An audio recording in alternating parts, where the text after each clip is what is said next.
Donc où sont les grands formateurs Fungola Misu Timba bien. Vous blaguez dans Sankara d'écoute à terre. Vous avez dans Sankara d'écoute à terre. Ils ont sur Bomoni Naza Wingi, Naza Mwana Wingi.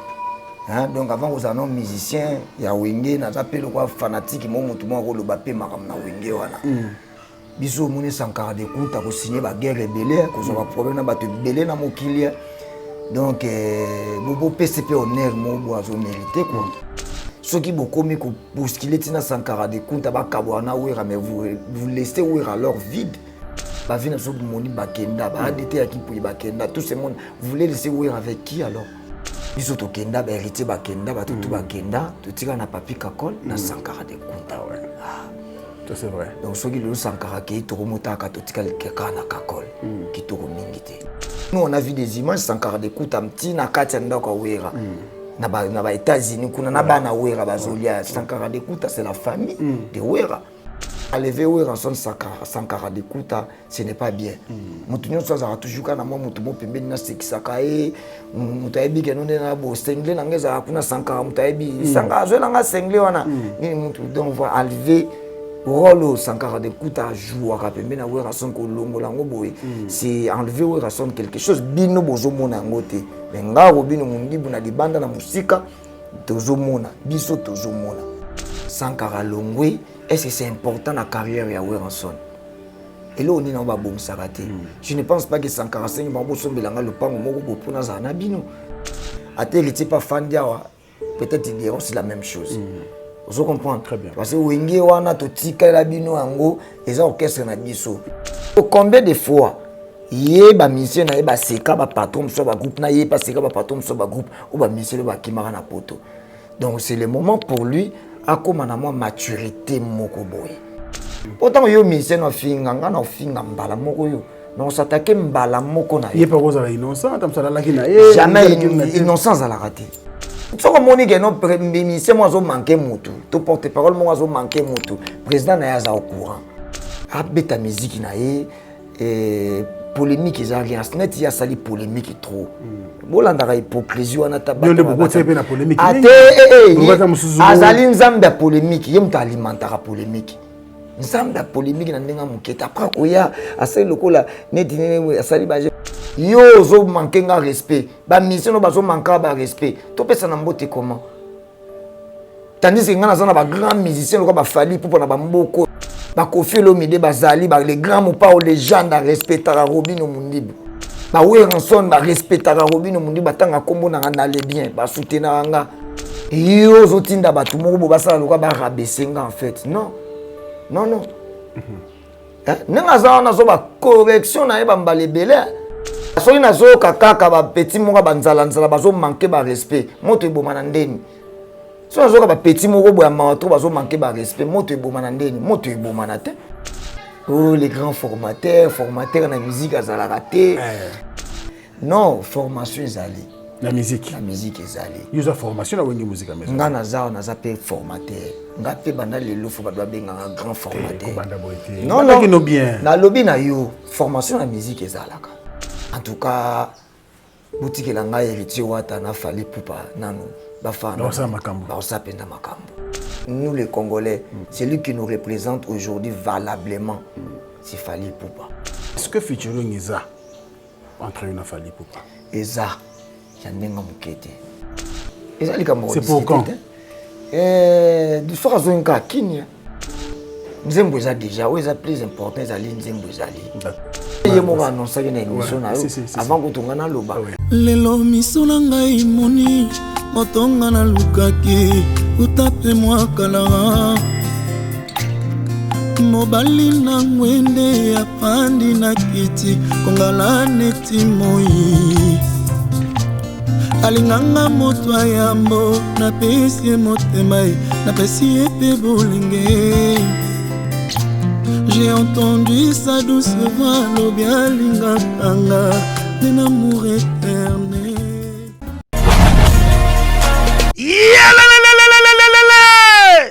Changement de fréquence, changement d'adresse chez Djonga. Bolela kitro, oh, esika ya bino moko ezali te boyeba ke Djonga azuli bino solution. Azu esika ya ye moko akofandisa idéologie, esika oyo ba Congolais tout bakobanda koya kokutana na ndenge ya defwa te. Chez Djonga de. Chez Djonga de, awa bokokuta biloko nyonso bolingaka ya kotumba. Lokola ntaba ya kitoko pe elengi, soso ya kotumba, ngulu ya kotumba, poaso ya kotumba. Esengeli koyeba ke chez Djonga de bafongolaka kobanda mokolo ya mardi ti dimanche. Awa nde sika ambiance ezali kolala, adresse eza kaka se moko. Chez Djonga de weekend boza deja ya kosepela po awa ambiance elalaka awa na ndenge ya defwa te. Chaque vendredi bobanda kozwa Suzuki Luzubu 4x4 yende muta kosepelisa bino na ndenge ya kosakana te, oza kulia, oza komela, oza kopina. Pe chaque samedi ekobanda kozala nde CNN Alligator na ba artiste mosusu bakobanda kosepelisa bino na makinu ya defwa te na bakunga ya kosakana te. Et puis chaque dimanche sombele suka ya bisanga nde bokozwa les grands chanteurs Emile alias de Mingongo yende muta konde ko palola awa boko sentir betu e ba ou différence yena. Tele mone namira ya nani chez Djonga de. Malolo. Oui frère, Babi Djonga. La Congolia. Futur. Hein? Nous te recevons la 50 boîtes. La Katakin, c'est Djonga. Chez Djonga. Soki olingo sala ba réservation, obengi na ba numéro oyo pe bako servir yo joli kitoko. Chez Djonga de yango nde moboko ya ambiance na kati ya Paris. C'est naturel soit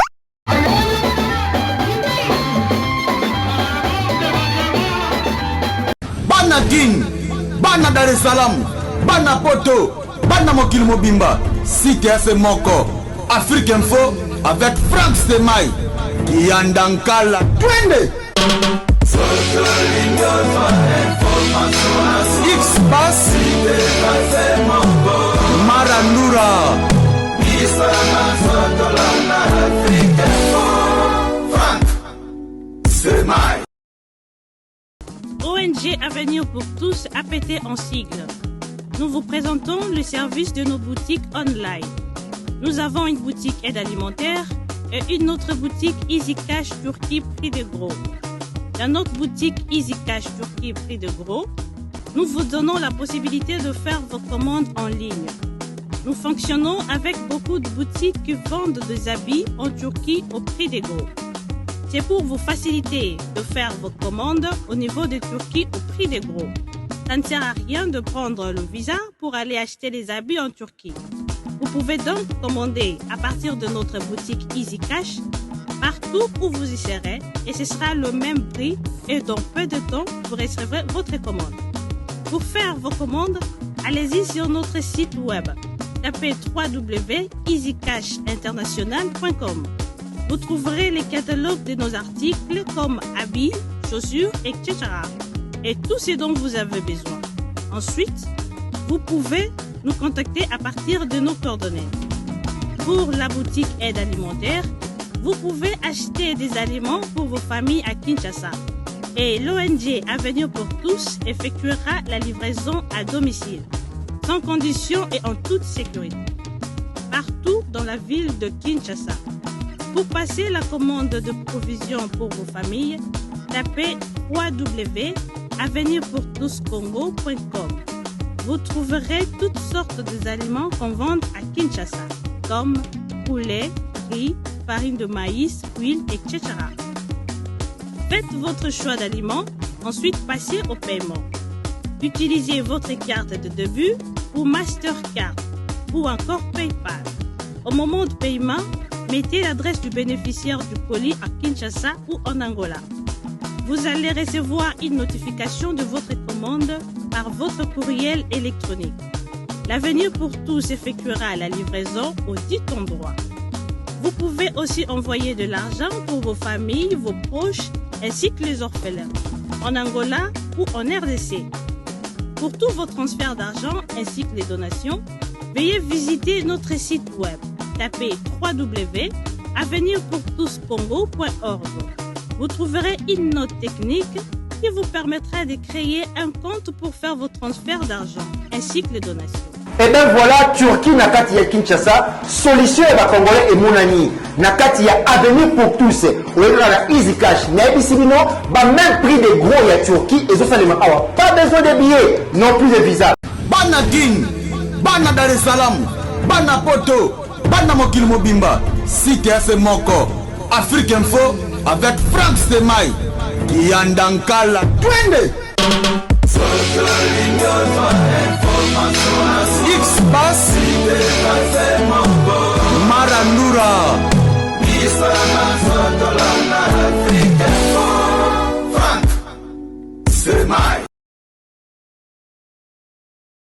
Amis fidèles internautes, bonjour et bienvenue sur Africa Info. Grand merci également à tous les amis de Franck Stemai.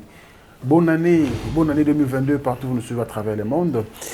10 ans, ça s'est fait. 10 ans, ce n'est pas un jour. 10 ans, ce n'est pas 10 semaines. 10 ans, c'est 10 ans. Et 10 ans, ça s'est fait.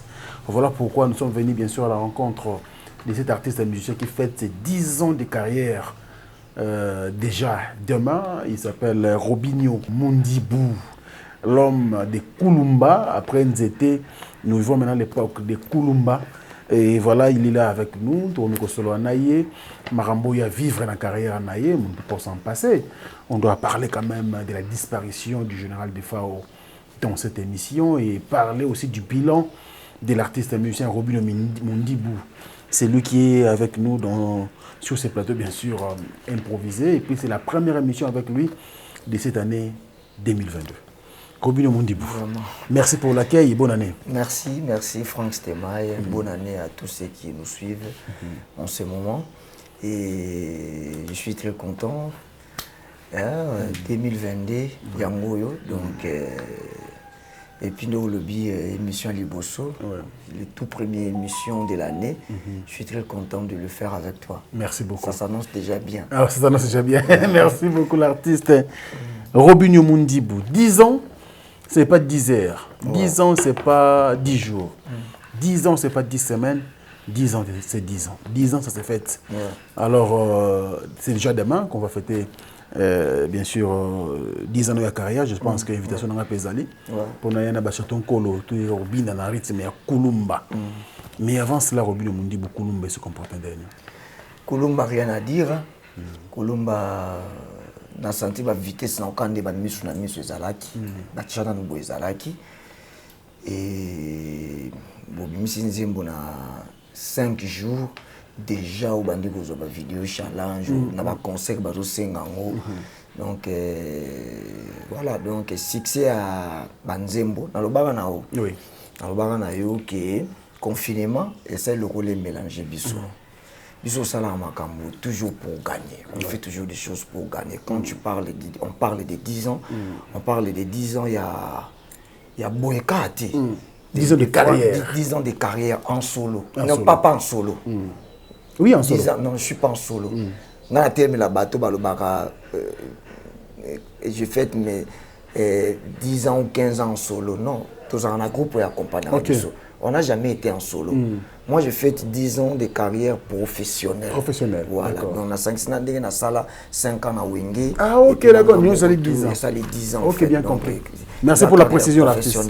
Donc, quand d'autres artistes disent que non, je fais 10 ans de carrière en solo, on n'a jamais été en solo. Sur le premier album, non, tu avais toujours des gens qui t'avaient accompagné. Donc, ce n'est pas bien de nier les autres, kosa loka bato musu bazala absent omona ata vient absolument en botant fêtara ba ne ba quartier latin invitara ba ancien. Voilà, donc on n'est jamais été en solo. Donc moi j'ai fait 10 ans de carrière professionnelle. Donc bref, tout na bandeko loba na batu. Voilà, na bandeko loba na batu. Confinement et c'est le rôle mélanger biso. Nga nazali artiste oyo nazaka toujours présent na terrain.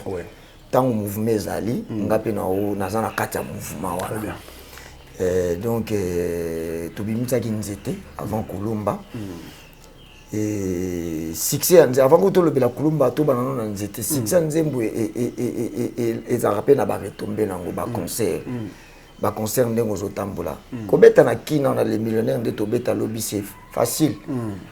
bana critiquer te to comme na kambanze te pour na bilan voilà mais le quoi Kulumba ils a moins na lelo donc vivre na ye donc Kulumba na koloba pona ngezali récit otu beta na est dozomona bato bazo singa Kulumba mais ils a qui sont sérieux parce que la recherche na bus na que journaliste on a vu quand même la première lettre où il s'en sera qui nzembo wana autant gagner c'était faute de temps bien sûr tout gagner rapidement après ça qui réautorisé lettre il y a réautorisation c'est d'abord où ça qui pour na ko censurer yango après la dernière lettre aux na sima awa yango des ala qui pour na réautorisation voilà autant la dernière paragraphe attendu qu'après audition de la chanson et visualisation du support corrigé, il paraît que rien ne peut s'opposer à l'acceptation de la demande de l'artiste musicien concerné, vu la nécessité. Donc, autoriser Nzembo. Donc, c'était le 27 décembre 2021. Voilà, donc, la ministre de la radio, la télévision, partout, donc, il n'y a pas de problème. Mais, c'est bon parce que la chanson vraiment se comportait bien. Pour transmettre un message pour la qui est grand frère on a vu sur Claudiciar déjà que la chanson elle a été censurée. Donc la chanson le grand journaliste, je te salue déjà là où tu es. Claudiciar, toi-même tu connais là, toi-même tu sais. Toi-même tu sais. Donc la chanson elle a été censurée juste pour 2 jours. Et censuré le 25 décembre, réautorisé le 27. Le 27. Ouais. Donc j'étais en déplacement, j'étais en pleine tournée, je devais rentrer pour aller me justifier à la commission de censure. Donc le 25 c'était déjà jour de Noël, je ne pourrais pas, donc il fallait attendre un peu. Donc je suis allé, le 27, je suis allé, je me suis présenté, j'ai expliqué des phrases, j'ai expliqué des petits trucs, ils ont réautorisé la chanson. Donc je vis que non, tu as fait une émission pour dire que non, la chanson, tu jettes les éloges sur la chanson et puis de l'autre côté tu dis encore que la chanson elle a été censurée. Non, elle a été censurée et puis réautorisée par la commission de censure de notre pays. Donc voilà. Merci beaucoup pour ces messages. À notre confrère Claudiciar, que nous saluons également avec beaucoup de plaisir. Robino Mundibou, au temps de 2021, ils ont une bonne nouvelle pour le monde musical. Mais malheureusement, le 27, nous avons la commission de censure, tu vas perdre un grand de nôtre, le général de FAO, depuis Cameroun. Un mot pour cet artiste. Je vous autorisé tout ça qui émission de Vincent. Donc à transmettre un message que nous sommes malades et tout et tout. Déjà on sentait déjà bien mingité. Dans une émission on sentait déjà qui tourne mingité quoi. Et que son âme repose en paix. Le Wezaline Zela ya Mututu. Bien qu'il y ait beaucoup de la musika ya mboka na ye musika pe ya batu na ye pour passer pénalement temps mingi na Kenya. Donc moi je trouve de l'autre côté c'est tout à fait normal parce que à vivre pas vraiment trop en Congo quoi. On est le bara, dis-moi qui tu es, je te dirai qui tu fréquentes. Donc liouais memi na mboka Cameroun ba memi ba rapatrier déjà nous autres déjà tu as un aéroport mais artiste boya quitté c'est pas grave qui est en plein répétition tout ça là donc 10 ans faut qu'on vérifie ba répertoire donc j'étais trop calé tous les programme Ebima et puis nous serons là parti là sur podium to rendre dernier hommage vraiment comme il se doit, quoi, tout honorer vraiment comme il se doit. Juste qu'un programme Ebima et puis nous serons là. Merci Robino Mundibou. Je pense que le général de FAO sera dignement enterré et puis à recevoir un hommage d'un artiste à l'Obi, un hommage vraiment mérité et digne de son nom. Alors Robino Mundibou, tu fais le chapitre à Moussoussou, les allés qui te vendent un câble, je crois le 9 janvier, la cérémonie d'ouverture pour la CAN 2021-2022 au Cameroun. Le Congo était à l'honneur. Et puis muta poster kuna za grand frère na yo na mona ki page na yo ndenge nini c'est na bisu salinga bien moko et poussenga na ndimela il sous makambo alobaka il est béni. Un artiste congolais Nandenga Mabete, en tout cas notre vie, votre ami qui est notre vie, votre petit frère qui est toujours notre vie, mon vie, votre grand frère qui est aussi mon grand frère, il est béni. Il est béni par rapport à plein de choses. Hein? Donc, et tout ce qui se passe tout autour de lui, il a j'ai d'hasard. Il a fruit à la discipline dans le travail. Fruit à discipline dans le travail. Na mi tourni ba artiste belé ba tchaka pe munoko na Congo bo ba bimission na stade. Kobanda boete. Okoyemba nini. Non ça polémique était. Le belé ba misa libanda. Misa Congo. Vous avez déjà représenté. Nazo na sali polémique tout autour. Mais ba kozon ka mabe. Na réfléchir kake ba condition na stade. Stade net makambo bakani bongo batuna batu bayena makambo na bango. Donc eza Afrique mobimba. So okoyemba nini. Kulumba. Bisous au moins chance toi na kulumba. Non, c'était juste pour blaguer. Oui, c'est ça. Franchement, grand frère, tu nous as honorés. Vraiment, tu nous as honorés et on est fiers de toi. Oui. On est fiers de toi. Tu es béni. Nous avons toujours à conseiller, toujours discipline, alcool, bassité, travailler tout le temps. Il faut travailler. Tant que aux a loko babengi talent et puis chance, l'année ça on a travaillé. Donc on a senti que Makambo le belanga wana yimoko, il se retrouve dedans quoi. Il est dedans. Et il faut continuer toujours à travailler fort et puis qu'au travail, à travailler fort, dur pe bongo, il y a un fruit et monana, il y a malonga quoi. Nous de notre côté, on devait aussi travailler toujours fort pour qu'il y ait un lobby sur Rosate, puis peut-être honorer Congo, n'engue yo poso sala aussi quoi. Très bien. Merci beaucoup, Robinho Mundi, pour ces éloges. Moi, je pense qu'ils allaient pour la fierté à Binonio sur l'artiste musicien. Vraiment, Bissou artiste congolais en général. Congolais en général, africain tout. Oui. Africain surtout Afrique francophone. Ce n'est pas que nous les Congolais, toute l'Afrique francophone, c'est lui qui nous représente aujourd'hui valablement. C'est Fally Ipupa. Quand je jette des éloges na Fally Ipupa, ils allaient moi na bandal.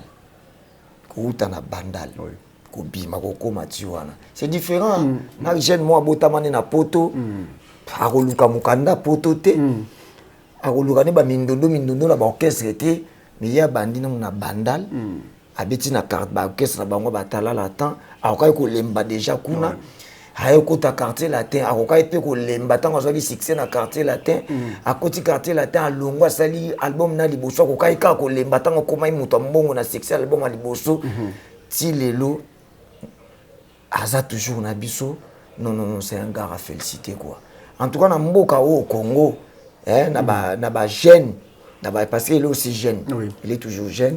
Surtout le monde va président JB Mpiana.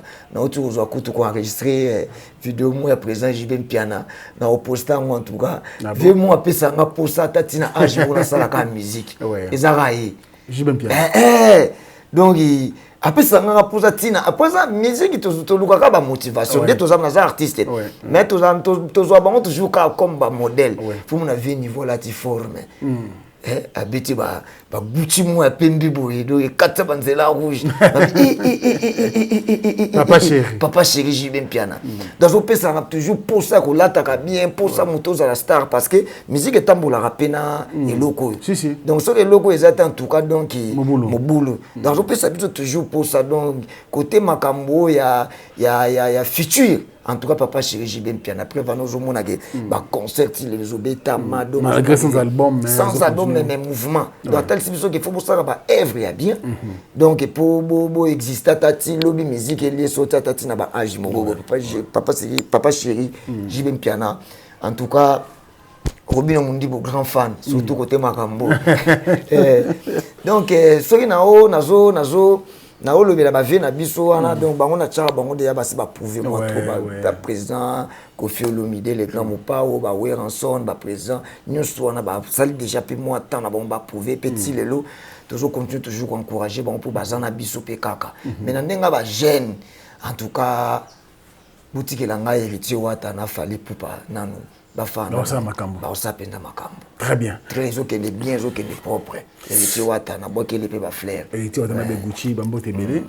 Donc on a gagné ça juste pour 24 heures pour ta conseil mon privé. Voilà. Plein de spécial à lui. Alors, Robinho Mondibo, toujours on a eu. Est-ce que vous avez un bilan pour représenter Bisso il y a 2021? Est-ce que Robinho Mondibo et le groupe Chiffre 9 bilan 2021 malgré la Covid, malgré tout, est-ce que vous réussi quand même à tourner? On a réussi. On a sali Bukavu 2 fois. On a sali Goma. Ok. On a bêti na Mwanda. On a bêti awa na Académie des Beaux-Arts. Oui. To bêti na quoi? Na Sitimo na Kimwenza. Donc na présenté qui batu calendrier na nga ba tourner.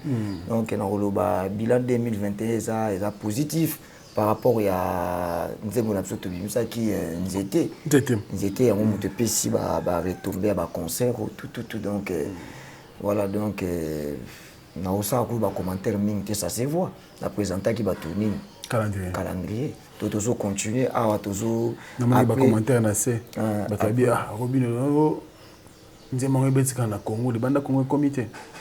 Mais quand c'est toujours kende Cameroun, tu as tout le 11 février na Cameroun, le 11 février na Cameroun, espace ça notre bête ça Fonatala, le calendrier des Arona. Donc tout kento on a Cameroun et puis mois de mars tous à la fin mars tous en Gabon. OK. Après Gabon tous en mois d'avril na Côte d'Ivoire.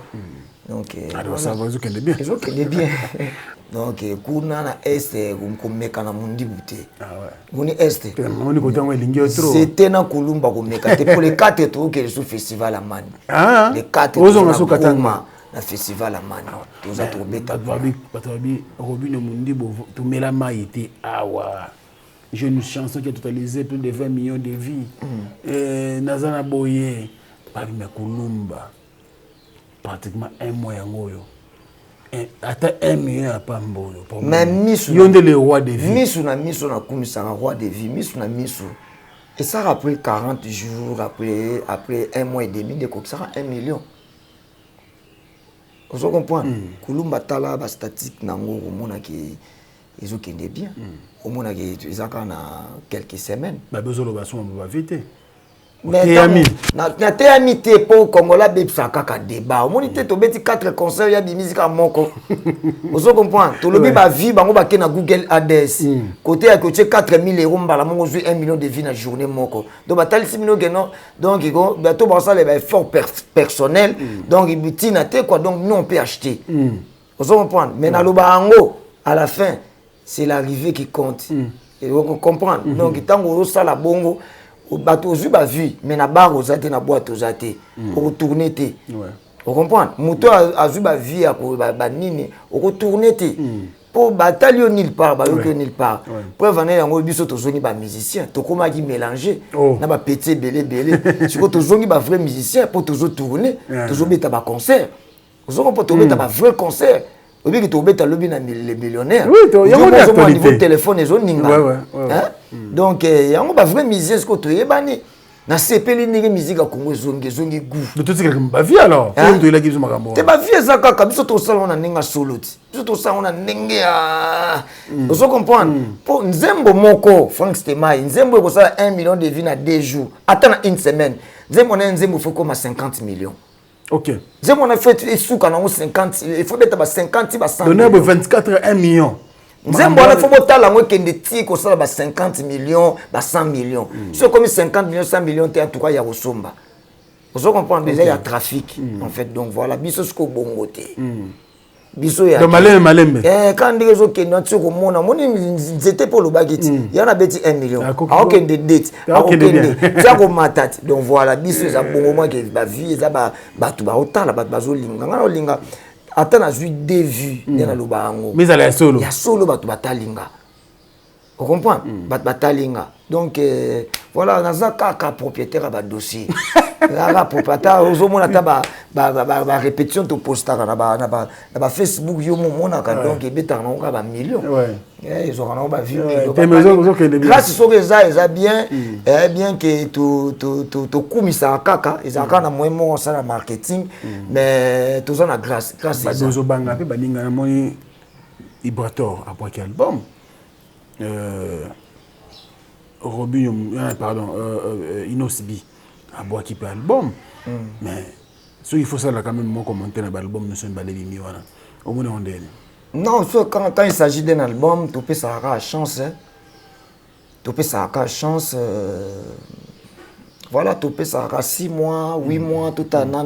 Non, mais on bulletin côte à côte. On bulletin côte à côte bah tout au moins il rejoint aller quoi donc bonne chance ça va tout bimisa album parce que la moka va promo ya bien et puis voilà quoi donc ba poni moment na bango oya ko bimisa album et bimi ngape na 2022 donc nazo parce que au niveau bangi niveau annoncé combien d'années déjà mais le plus important est que j'existe malgré mes singles disque PMO boy tiens Robino le mutu moko selinga mutu moko encourager nga fort na mo ka message mo ye mutu na mo atinde ba transfert atindelinga aselinga dédicace moko boy ya komi na biki penza abi akomi Robino Mundibu kaka Robino Mundibu c'est un artiste unique à son genre Robino Mundibu fait ces choses comme il voit Robino Mundibu c'est la musique qui coule en lui.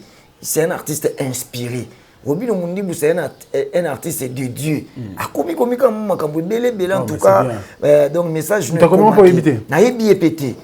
Na yebi pété donc a komi pena makambo bo oyo ba ignore en fait.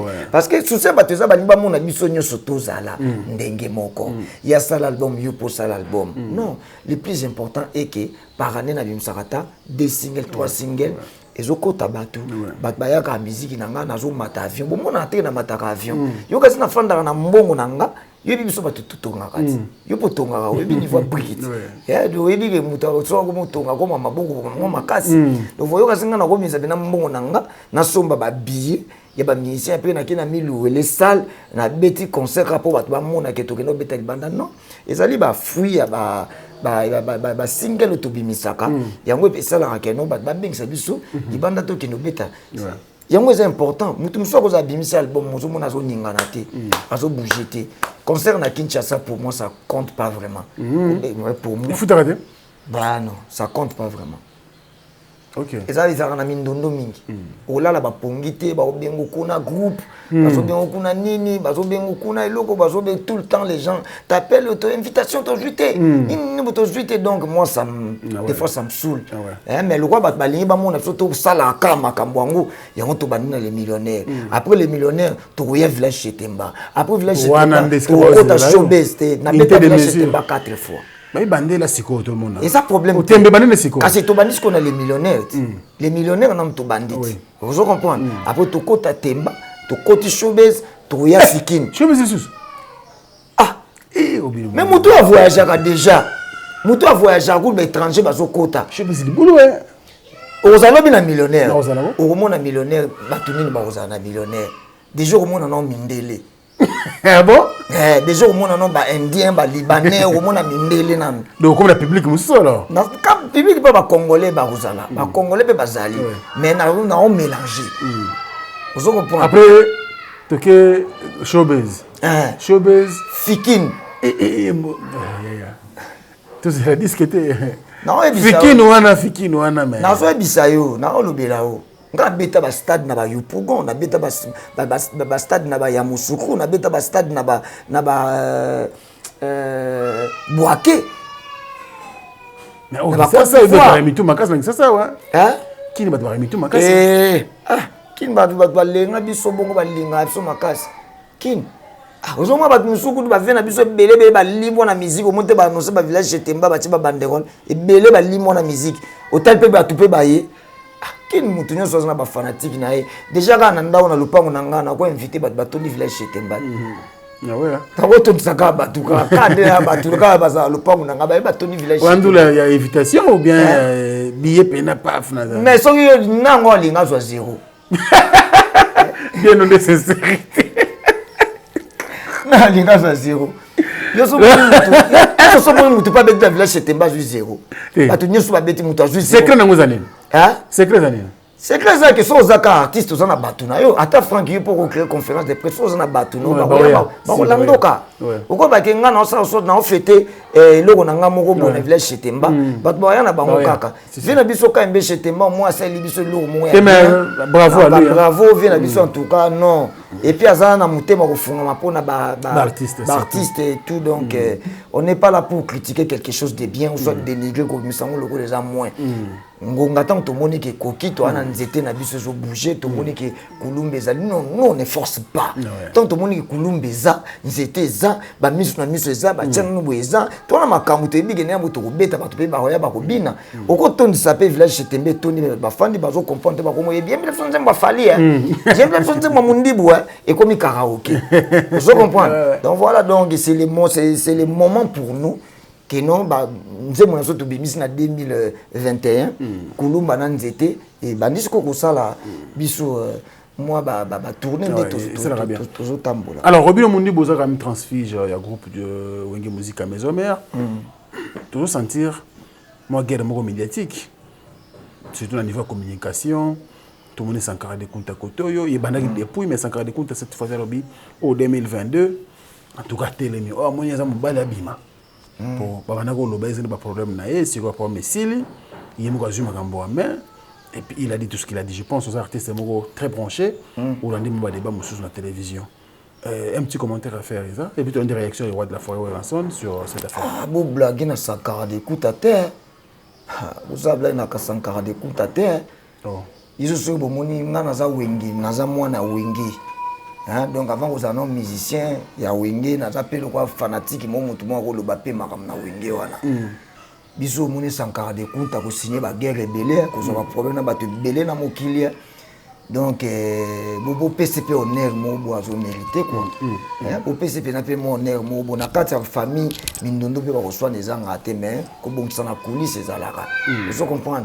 Ceux qui beaucoup mis pour ce qu'il est dans Sankara de Kunta ba kabwana ouera mais vous laissez ouera leur vide parce que ba moni ba vina so moni ba kenda ba adité à qui pour ba kenda tout ce monde vous voulez laisser ouera avec qui alors parce que nous on a vu des images Sankara de Kunta mti na kati ndako ouera na ba États-Unis kuna na bana ouera bazolia Sankara de Kunta c'est la famille de ouera hein c'est la famille donc de l'autre côté si c'est sans lésir alors se sentir honoré place Morobo c'est tout à fait normal peut-être là que ça je sens même dans ma propos il est en train de se réserver il se réserve donc c'est les moments ya koluka ko soigner nae c'est rien ça coûte rien hein ça coûte rien donc c'est le moment koluka parce qu'il se réserve il est en train de se réserver à azaka na moi respect wana et pas ya président nae parce que il y a abani peut-être na Ranson na Wenge tango ezana no 4x4 tout comme masolo na ezana ba Adolphe Dominguez et puis tout donc voilà c'est tout à fait normal biso ezana ba bureau ba bazale ba za pembe na biso ba beta tolo ngana na Wenge bino bosalaka gasalaka na salongo bino bosalaka osomona donc ngata saka na bato ba boza wana ta boza misala na me biso tozalaka biso zalaka boy donc ezana côté musu fierté na bango. Donc, ne blaguez pas Sankara de Kunta. Donc, quand je dis ne blaguez pas Sankara de Kunta, donc je dis aussi ne blaguez pas Ranson. Parce qu'à lever Ranson Sankara de Kunta, ce n'est pas bien. Moutounion soit toujours quand moi moutoumou pembe na sekisakae, moutaebi que nous na bo sengle na ngeza kuna Sankara moutaebi Sankara zo na sengle wana. Donc on va enlever rôle Sankara de Kunta joue à rappeler na Ranson ko longolango boy c'est enlever Ranson quelque chose bino bozo mona ngote mais ngaro bino mundibu na libanda na musika tozo mona biso tozo mona donc ce n'est pas bien donc boluka bo soigner donc boluka bo soigner c'est très important que nous soigner. Maintenant, on soigner pour s'en tout le monde est un peu déterminé. Côté au bureau de musique à maison, pour vous aguer, pour vous là. Mais c'est très important, héros Sankara Longwe, et c'est important dans la carrière de Weranson. Et là, on est dans le bon saraté. Je ne pense pas que Sankara Seigne Bambo Sombe Langa le pan au pour Nazanabino. Moi, c'est juste des petits trucs. Là, je suis en train de parler comme un fanatique. Les bandes à musique à maison mère. Je suis en train de parler un peu comme ça en fait. À tel n'était pas fan d'Awa, peut-être ils diront c'est la même chose. Vous comprenez? Très bien. Parce que Wenge wana to tika la bino ango eza orchestre na biso. Bat musu ba ya ba beta pe ba musique ba yema na bino na Wenge azaka pe fan ya Wenge azoka pe ba pota bana ba cicatrice na ba stade de martyrs wana. Donc voilà, donc eza pe na groupe na biso to souhaiter ka to mona et que de bien et évoluer bien quoi. Donc voilà, s'il faut réparer, c'est le moment il y a qu'on réparer parce que je sens Sankara il est en train de se réserver. Hein?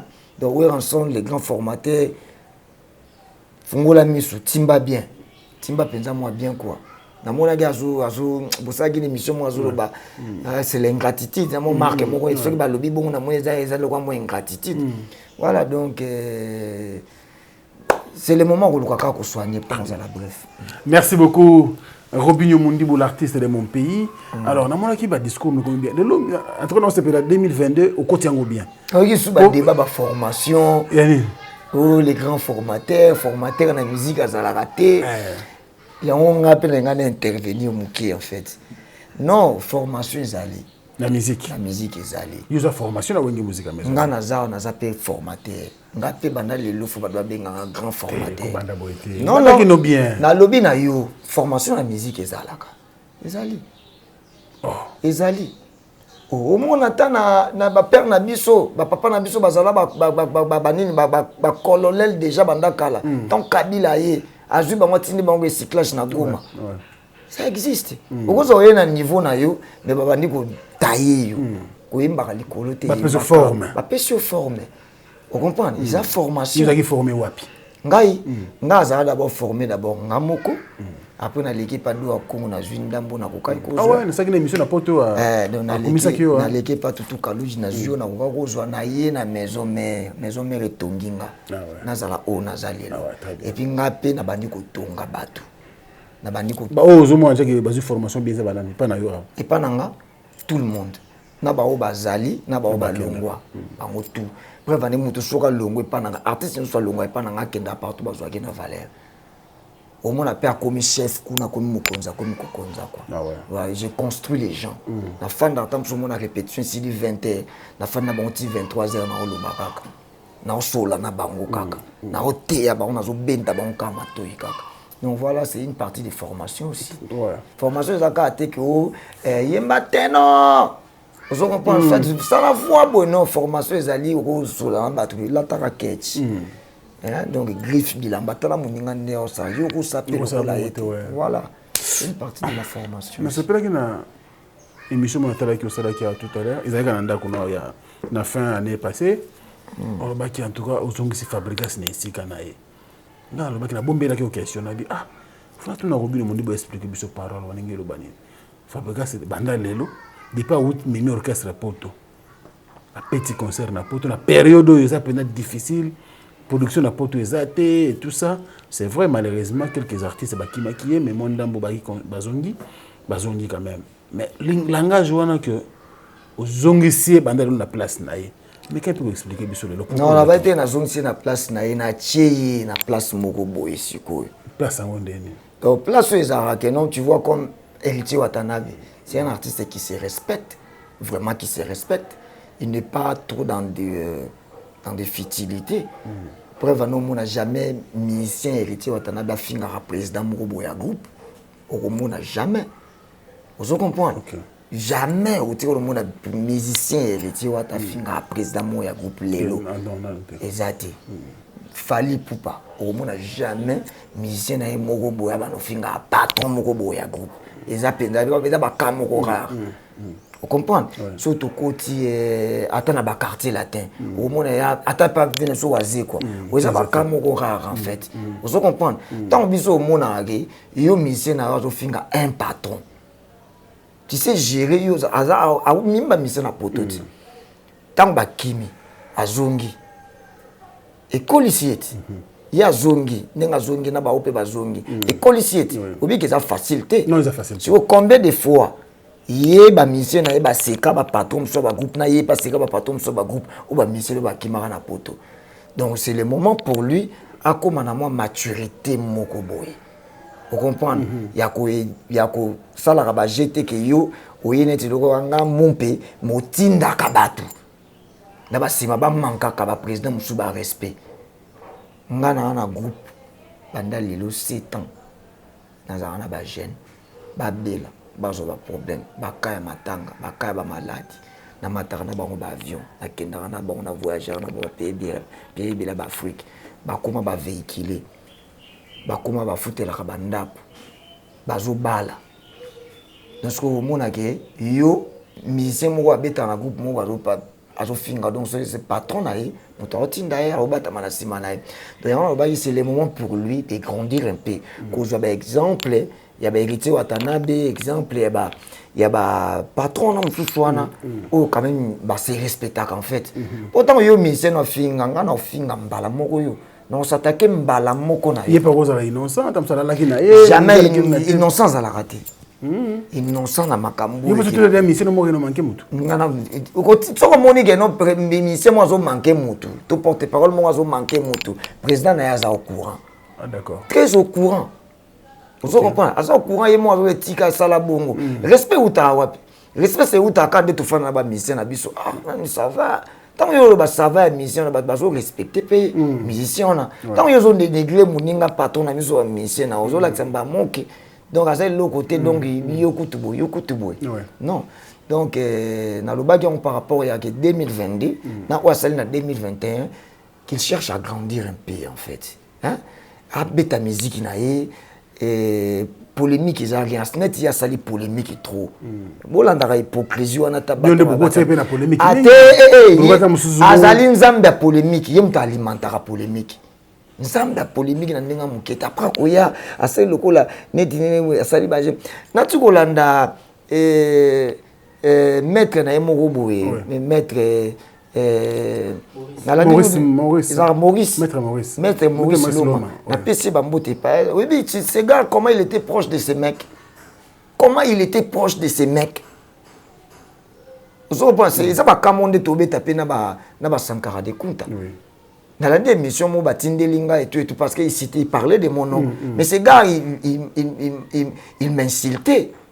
Maître, lui, il m'a insulté. À ça, l'émission, il a insulté, il a diminué. Mais aujourd'hui, il a parlé de mon nom, à Tchenga Valère Moroboy. Pour vous dire que non, il doit. Atika naïe, abetane musique naïe. C'est important, la musique naïe. Et puis, il y a bien malonga, il y a un peu de belé au sala. La polémique là, donc c'est rien. On a le polémique naïe.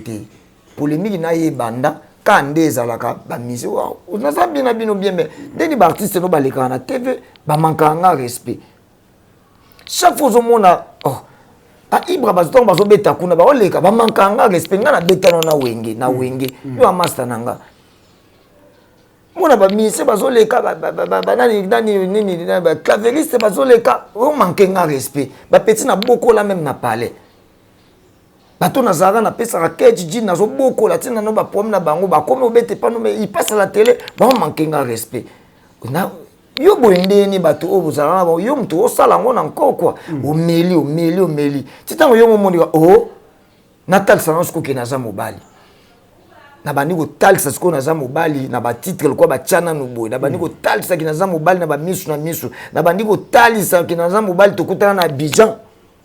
Tokuta na Abidjan na mati na podium ye na se mais moto na tikela ka na Abidjan wana na concert tango mataka na si ye mo santa ki mobali muta oto leka bo pesa na mbote te malheureusement to pesa na mbote ndeni to pesa na mbote ndeni mboka mupaya to ko pesa na mbote ndeni ni yo zo mankenga respect ba mission ba zo manka ba respect to pesa na mbote comment tandis que ngana zana ba grand musicien loka ba Fally pour na ba mboko ba respecter Robi ba Koffi Olomide bazali ba les grands mopa ou les gens da respecter Robino Mundibu ba Werenson ba respecter Robino Mundibu batanga kombo na ngana le bien ba soutenir nga yo zotinda batu moko bo basala loka ba rabesenga en fait non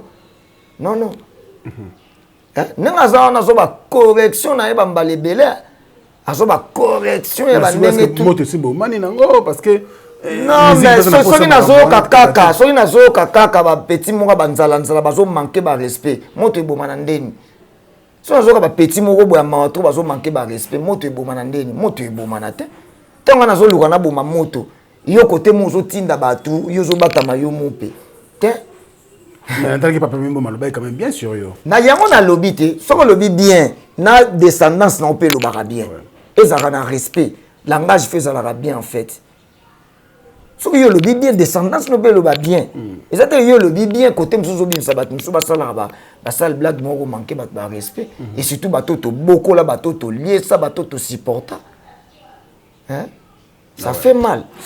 Très bien, il s'appelle Robino Mundibu, l'artiste prépare bien sûr ses 10 ans de carrière. 10 ans de carrière, 10 ans de carrière, 10 ans de carrière solo, 10 ans de carrière professionnelle. Ah. Demain au Millionnaire Club, donc Trozalawana, boulevard du 30 juin, pour soutenir bien sûr l'artiste et son groupe chiffre 9. Il y a Jojo Ngonda Imeni, la terre avantageuse.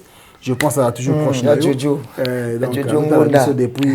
Depuis Paris, donc à Paris, Sikoyo, Robino Mundibu, je pense que Rotia Loboko na poche Kandé Zalaga. Il y a Jojo Ngonda Imen. Après ce bambote pas aux ali. Moi Kala mabe. C'est la Kulumba ndega yokanité. Te Kulumba, au moins tu comme souffrir na lo moko. Tu vas me belé trop. 2 minutes. Ah ouais, 2-3 minutes wana ba ko. Ozomona na la belle moko ezana mikilo wana donc ba moto ba teka nga ndini. On se retinde lo mokia. Est-ce que nzembo tonight ezaki nzembo dédié na beda show? Ah oui, ba bide nzembo kotanga kombo moto. Po bango ba ibina mo Congo te ba bilote. Ba bi folo ngola kombo. Et là, comprendre. Maintenant on a choisi bango ba sepeli na nzembo o wana bango ba produire ba sa makamni bango mutu ba chaka makambo wer moko poto kende yo kapé bango donc pas sur biso yango wana mais ya Jojo za toujours na mutema ba ope ba boka mite boza toujours na mutema donc Robino Mundibu nazana moi ndenge na ngambo na sela makambo ezokende bien na lingeza na oka bien o ba tumuso ba bimisi ba album ay ko mi kilo donc vous en dites qui donc il faut bien faire les choses donc na obong ça va featuring nanga na obong ça makambo ça la bien bon na kopesa dino penja album il y a bien tout ça vous êtes là vraiment à bras ouverts. Merci également à celui qu'on appelle bien sûr monsieur le président Père au Soleil et à Magistel Matota. Merci pour tout Père au Soleil bonde konde yango wana na centre pena que passe na ngiza passe na yi. Donc, ce que je passe à la j'espère au sol, monsieur le président, il y a Magistel Matota, mais également Alain Dinamo, l'homme surprise agréable, Bogart Tinapoche, il y a Majani Sambakondi, merci pour tout, vous appelez Bandeko Yangai. Et nous pensons donc du côté de la Suisse, na couple Gobelisha Louawa, la mère Nabiso, la première dame de Lausanne, merci beaucoup. Et notre frère Rujandi Louawa, il n'a pas comme les autres. Nous pensons au général Olendo qui est déjà Kinshasa, Biga Tumbo Proud, tout ça, le général des forces en Suisse, na Miyango Lawana, et pas Santos de Gira. Pour la Suisse, c'est mystique. Ah, pas la Suisse. Non, on a Côte Suisse, na Santa Penagete, Marambo Yali. Na Santa Penagete. Famille bayambi très bien mutuna muta se mobiliser ba te belé na Suisse wana venanga papa Godé Mutambai OK ya Nini Mutambai Suisse bena grand frère nanga Oscar Libo bunga kabu Oscar Libo fantastique je crois que tu as une émission ça là bien donc na PC ba mbote pa yazali. Alors la famille c'est la famille quoi donc atomi bali na tangi comme na famille na ngana Suisse. Ah ouais ça c'est très bien. Donc vous attendez mususu moi marque mais libota voilà merci beaucoup également na bande kutu balinga à travers le monde nous pensons donc Jonga Okula ça dendenka vient chez Tembazawa na Paris Sikoyo Jonga la musique toujours kende liboso ya ngomoni azo artiste monsieur avant dans la poto chaque week-end. asala mpe effort ya biso mpe na Kinshasa to ya kobetaka mpe na kuna na Jonga. Esa bien neti mondibu mpe na 2022 awa eza mabulelo kompe okomi na Jonga eza makambo mpo yango eza ebatami mwa ezeke mwa propre namoni bina fila betaki bakomplikaki ete yango eza mwa ndenge moko boye toprofitaka ta wana donc soki na sale moko ya bakombata baye kuna chez Jonga loko eza place moko de ese fanda emesana bato babetaka donc eza mwa place moko eko bano couvrir biso mpe tozalaka na bakina donc esa biso mpe bien tozosala semblant te bayuma basalaka semblant donc bato tele bayebi ke peut-être faye babeta na bango mpe chez Jonga wana mwa ignorance kwa eza eloko mo bato apoto bavida kala mo babetaka non donc voilà donc eza place moko ya bien na kina toyoka yango toyebi yango donc nga mundibu na lobele on a lobby yango na mona bina filé à betaki donc à la prochaine pe mundibu soka yego beta on vous appelle ça va très bien je crois que c'est qu'il faut live nga pena donc faut pena qu'est-ce que les réseaux sonner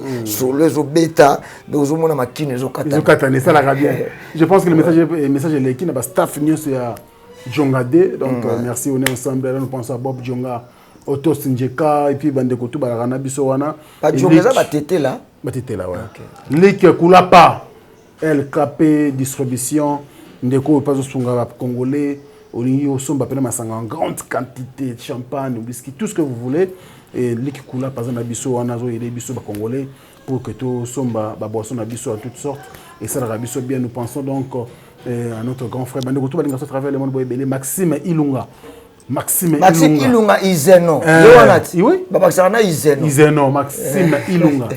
Alors, moi, je me vrai bien. Il a pas Manu Matondo. Donc, Manu Ayana et Maxime Ilunga. Tu es vrai, toi. En tout cas, Maxime Ilunga, qui est un artiste à Robin Mondibu.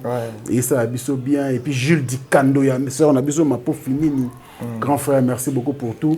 Diesola, Alingago trop. Après, Diesola, grave. C'est-à-dire que à Paris, on a tous à la na pesi bambote Diesola. Na vu na sombo talombi bakanga makabo. Donc na pesi bamoto bambote et donc nga pe na profiter pour na pesa mwa salam. Mon grand frère qui s'engage en Belgique. Quand je te salue là où tu es. J'ai profité de l'occasion pour saluer les patrons Bogos Abed Achour. Je salue mon grand frère Pascal Nimbo. Et Sarandaya, je vous salue. Dani Chandou, chinois congolais, je te salue aussi. Je salue Gege Mogoso, le designer, toujours ensemble avec Mundibu. On est ensemble, le président Yves Soal, Mbote Payozali, Igo Zanga, Aigle de Kawele, je te salue aussi quoi. Donc Betty Pitilo, Ravi Kabasele, on est toujours ensemble. Merci beaucoup Robio Mondibu. Et là nous acheminons vers la fin de l'artiste. Mais tu as c'était beaucoup plus de 10 ans de carrière parce qu'on est 10 ans de carrière. Et ça la biso vrai bien. Alors Robinho Mondibu. Et je pense également qu'on a eu des services entre France et Suisse. Service traiteur avec toi qu'on a eu des services. Clin d'œil spécial à toi. Carrière nayo. Déjà comme 10 ans. Carrière professionnelle à Robinho Mondibu. Aux autres dédiés yango na nani. Nazo dédié yango na ba fanatique. OK. Ba fanatique na ba européen. Ah bon? Ouais. Ba européen. OK. Vraiment l'Europe vraiment pas soutenanga. Ah ouais. Donc Europe non ceux qui Europe les ala raté nemele to kota ba studio té. To beta to ba musicien to existe té. Donc ba salanga confiance mo na ba début. Donc 10 ans de carrière en tout cas na soutenir téléphone nanga liboso ya bien na somba na wenge musique à maison mais mbongo euta na Europe. Ah ouais. Mutu kananga liboso ya vie ya bien na tambola nango euta na Europe. Vous imaginez. Donc na poto en général. Donc na bi Europe mobimba. Donc Londres, Suisse, Belgique, Paris. Donc Europe mobimba quoi. Allemagne, donc bango tout. en tout cas toza bandeko na bino oyeba ke bipai bozali eza mpe na bandeko mosusu bazalaka reconnaissant na bino bazali lokola biso yako bino molimo donc so na odedie carrière na nga liboso na bandi na nzambe avant tout c'est Dieu donc na odedie on pas nzambe après fanatique il y a partout dans le monde entier et puis il y a misato européen très bien 4e maman Maman kataka pongi. Atambou les obeta malili on a bimi. Bana bazala bien. Repezali donc ba mise bazo mo transport. Na ba baby na biso wana. Ba maman. Ah ouais. Donc na courage et félicitations à maman. Ça allait bien. Mauvais souvenir à carrière non. Mauvais souvenir à carrière. Mauvais souvenir au bongisa qui pensa. Donc j'ai tout fait mission. Mais c'est bien. Merci. Tu m'as honoré. Merci beaucoup. J'aime beaucoup. Merci beaucoup. Mauvais souvenir à carrière.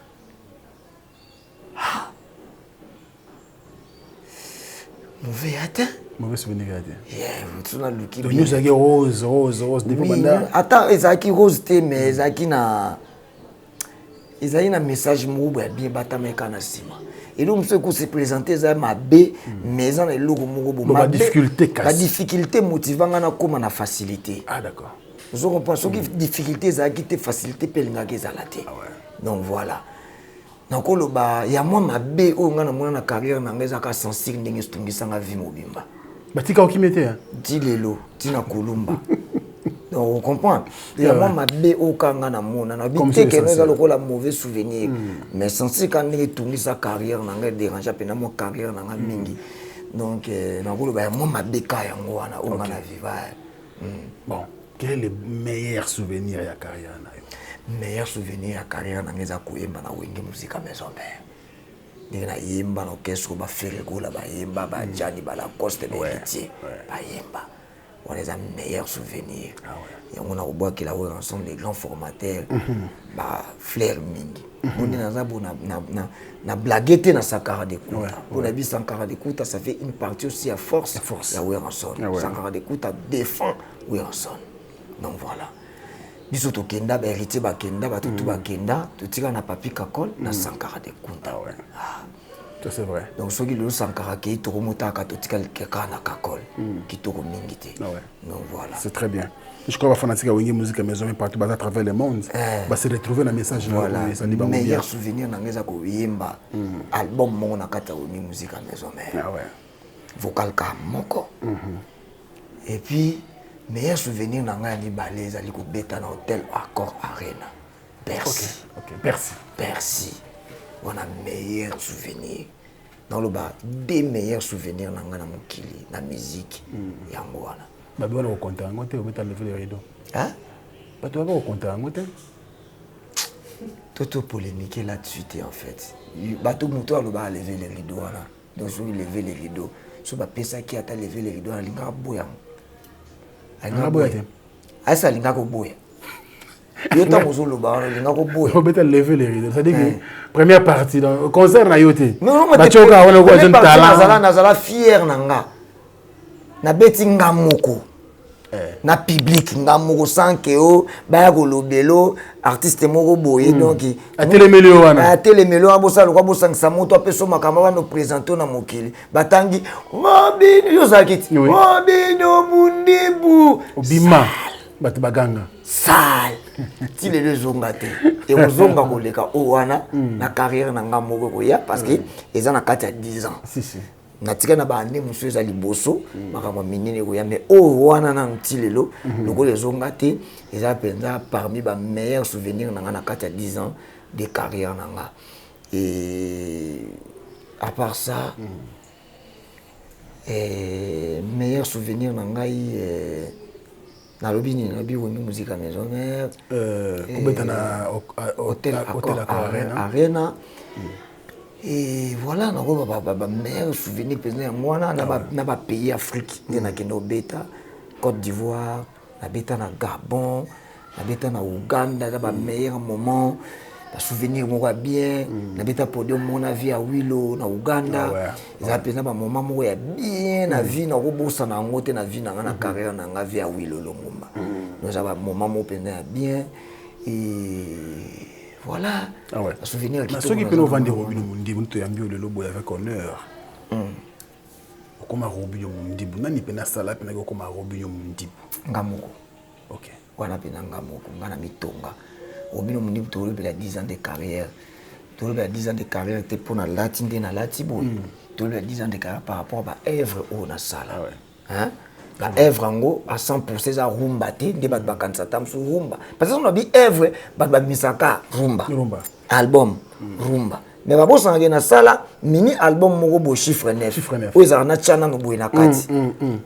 titre nga succès chana no boy bosa na ngo rapide donc voilà Robino Mundibu na carrière na ngana mobimba na imba na mututé donc misali yo mitonga ngamoko na imba na sa featuring na mututé siko 10 ans le rôle coquille to côté siko yo na après 10 ans au monde siko ba featuring to bandi couleur ya mariango na annoncé album ba featuring couleur ya makamsu siko bandi après 10 ans est-ce que featuring isa entre une Fally Ipupa eza ya ndenga mukete eza penza vous êtes au courant mais est-ce que on est allé comme discuter vous êtes au courant que featuring est allé oui eza allé comme c'est pour quand de faire un cas Kenya parce que ce qu'on a bandé projet album bandé projet album donc non bon enregistrer moi t'es Nzembo eza déjà ou eza plus important ezali Nzembo ezali d'accord tous un même esprit même état d'esprit na kati Nzembo toi déjà même état d'esprit eza déjà et loko bokoyem déjà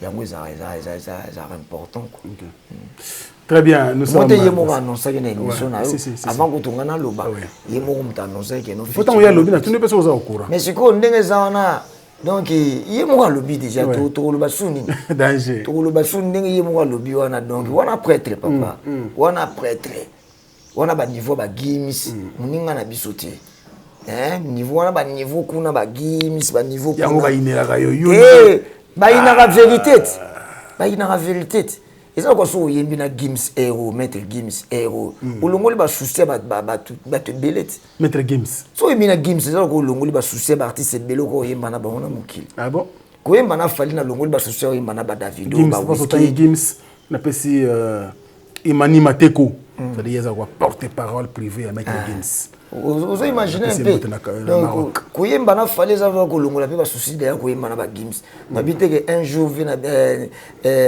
ndeko na biso ndeko na nga maître Gims otamso quand ça vient na nga kolo quoi na moi vite si voilà donc na bité que na bibo lobby un jour boyo lobo koyemba na Fally donc souci koyemba na mesili apimela na fitili un jour je crois message comme là parce que c'est un artiste aussi très ouvert grâce à Imani Mateko Mbappé na ba congolais et ça va bien te ce message ayoka lingala tindre message ayoka donc maître Gims loko atanga te Mbappé na ba congolais Mbappé na ba kwa toze belé et ça la paie bien et ça peut ki ochaka biso pe koto pe mon côté na tio pe donc Mbappé na ba congolais na bana imata na kinwa te atana mutu moko ndenga ba kongwa wa kina rien kitoko te donc voilà donc Mbappé na ba congolais quoi parce que Congo za mboka na mboka na voilà je crois que le message est passé to ko na masolo que no vina sur des formes de maka et à l'âge de 10 ans voilà très bien Imani Mateko le message est passé au Maroc je pense également à mon ami et frère Yvon Tekenge pamote na bino yango wana na biposer belé na Maroc bolingaka biso bolingaka artiste na bino Robino Mundibu et ko sala biso frère bino pour saluer également l'artiste Adjani Adjeje courage et félicitations pour l'acoustique c'est souka na acoustique atali banzela donc na sepela ki grand chanteur mani te pesi ba mbote belé alors Robino Mundibu l'homme à la peau blanche to ko no se parce que na souka il entretient na biso au moins que il a moins souké là par rapport déjà à lobby et puis reste non na sepeli na émission merci donc tout ça l'émission merci Nayo et puis je sens que nos 2022 vous allez bien parce que ça s'annonce bien couleur na moi ça bien pas bonne année na batutu aussi occasion kolanda biso mokolo ya lelo. Voilà, nous on apprend, dans le baron toujours chaque jour on apprend. Attendez na salle émission lelo na France ça fait presque un temps tout ça l'émission donc je viens d'apprendre encore des cas tout ça l'émission donc chaque jour on apprend. C'est ce côté morobo ou tant ça lobby pour se peler na ngote kana kata émission bo excuser biso bo excuser ngai parce que na kata koyekola il y a toujours plein de erreurs. Donc voilà, donc il va consommer Kulumba. Kulumba est disponible dans la plateforme et téléchargement. Va consommer un album Nanga. Noir et blanc. Noir et blanc. Tant que tu changes au combo. Il y a un album en cours. Ah ouais, d'accord. Parce que noir et blanc, et où milito dans ma touille donc voilà. Et donc, tous les lobbies dans concert, lobby 10 ans de carrière. Chez les millionnaires. 10 ans de carrière professionnelle, nous avons insisté. Sa carrière solo. Nous avons ça wingé. Nous avons un meilleur souvenir. Donc, il y a bêta pena wingé. Donc, parce que nous avons un groupe pour accompagner Anga. Tout bêta non bon studio tout ça là. Groupe chiffre 9. Chiffre 9. Donc, nous n'avons jamais en solo. Nous avons un wingé. Dans sa carrière solo, nous avons 6 mois. Dans la chanson Vantard. Après des chansons Vantard, nous avons la musique dans le groupe. Donc, nous avons la carrière solo. Donc, la carrière solo, tandis que nous avons un groupe, ce n'est pas bien. Il faut rectifier. Il faut rectifier côté on n'a jamais été en solo.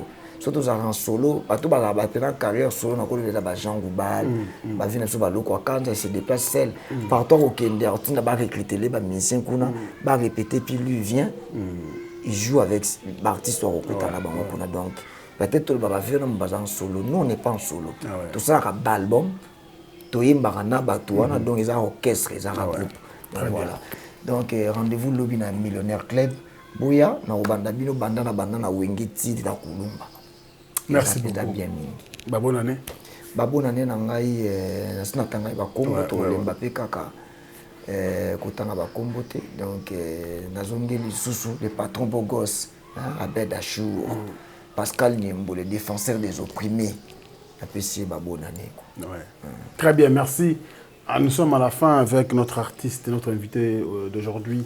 Il s'appelle Robinho Mundibou, l'homme de Kulumba. Merci à Miché Moulumba Mimoul. Merci pour le soutien. Nous sommes à la fin. Chaton Kolo, l'artiste, était là pour vous servir. D'ici là, portez-vous bien. Et surtout, bonne année 2022. Au revoir. Lelo misolanga imoni motonga na lukaki utape mwa kala mobali na mwende ya pandi na kiti kongala neti moi alinganga moto ayambo na pesi motema na pesi ete bolenge. J'ai entendu sa douce voix lobi alingakanga d'un amour éternel. Bana Guine, Bana Dar es Salaam, Bana Poto, Bana Mokili Mobimba, CTF Moko, Afrique Info avec Franck Semaï, Yandankala, Twende. X-Bass, Marandura, Franck Semaï. Tapez www.avenirpourtouscongo.com. Vous trouverez toutes sortes d'aliments qu'on vend à Kinshasa, comme poulet, riz, farine de maïs, huile, etc. Faites votre choix d'aliments, ensuite passez au paiement. Utilisez votre carte de début ou Mastercard ou encore PayPal. Au moment de paiement, mettez l'adresse du bénéficiaire du colis à Kinshasa ou en Angola. Vous allez recevoir une notification de votre commande par votre courriel électronique. L'Avenir pour tous effectuera la livraison au dit endroit. Vous pouvez aussi envoyer de l'argent pour vos familles, vos proches, ainsi que les orphelins, en Angola ou en RDC. Pour tous vos transferts d'argent ainsi que les donations, veuillez visiter notre site web. Tapez www.avenirpourtouscongo.org. Vous trouverez une note technique qui vous permettra de créer un compte pour faire vos transferts d'argent ainsi que les donations. Et bien voilà, Turquie na kati ya Kinshasa, solution ya Congolais et Monani. Na kati ya avenir pour tous. Oyeka na Easy Cash. Na ebisibino, ba même prix des gros ya Turquie et ça les awa. Pas besoin de billets, non plus de visa.